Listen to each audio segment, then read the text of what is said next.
তাহলে চিন্তা করেন যে আমরা কি ভ্রান্ত একটা উন্নয়ন দর্শনের মধ্যে থাকি, যে বিল্ডিং হলেই আমরা মনে করি উন্নয়ন হয়ে গেছে।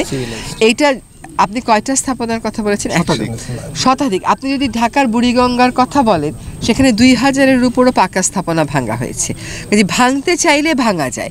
নদীর উপর স্থাপনা করার তো কারো কোনো আইনগত অধিকার নাই। নদীর উপর স্থাপনা করবার অনুমতি দেওয়ার এখতিয়ার সরকারের নাই।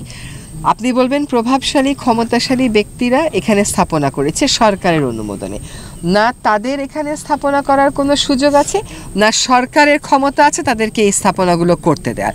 সেই স্থাপনার তালিকা যদি থেকে থাকে, নদী রক্ষা কমিশনের একটা তালিকা আছে 66,000 দখলদারের, যদি তারা ওর মধ্যে থেকে থাকে, আমি এর মধ্যে বিভাগীয় কমিশনারদের সাথে মিটিং করেছি, 1 মাসেরও উপর হয়ে গেছে, এবং বিভাগীয় কমিশনারদেরকে নির্দেশ দেওয়া হয়েছে 2 মাসের মধ্যে দেশের সকল নদ নদীর ওই যে 66,000 দখলদার চিহ্নিত হয়েছে, ওই 66,000 দখলদারের হাত থেকে কেমন করে তারা এটাকে বাঁচাবে, কেমন করে দখলগুলো ভাঙবে, 2 মাসের মধ্যে কর্মপরিকল্পনা দিতে। কাজে সকল জেলা বিভাগীয় কমিশনারগণ নিশ্চয়ই জেলা প্রশাসনকে বলবে এবং এগুলো ভাঙার কাজ শুরু হবে।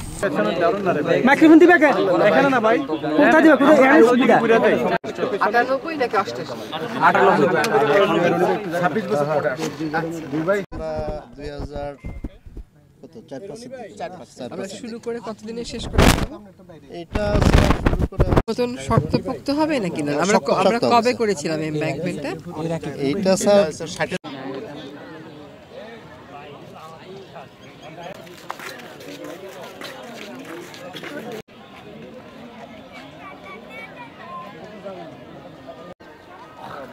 12 বছর কিটা মানে ওই করে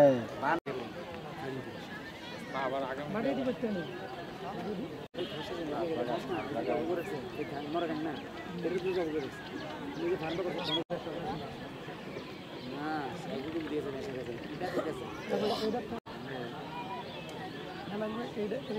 এটা না থাকে আরো স্পিড আরে এর মধ্যে কারণ ওইটা লই দিতে আগে করে মানে এটা আইলে বেশি ভাঙছি এই গাছটা তো ভাঙছে না এটা